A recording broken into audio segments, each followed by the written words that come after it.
How to fix Temu not accepting my card. Hey, what's up guys? Welcome back to our YouTube channel and let's get started.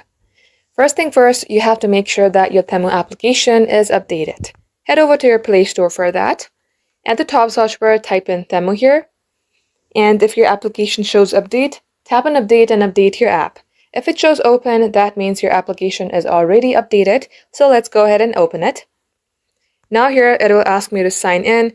Make sure that you are also signed in or logged into your Temu account.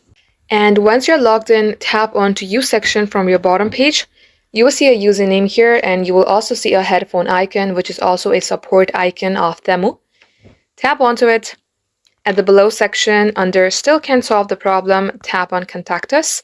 And here, you can simply type in that even though you have updated your app and everything is alright, your Temu is not accepting your card. And likewise, go ahead and type in all this here and follow the on-screen prompt. Just like so guys, this is how you can fix your problem. Thank you all for watching. We will catch you up in our next upload.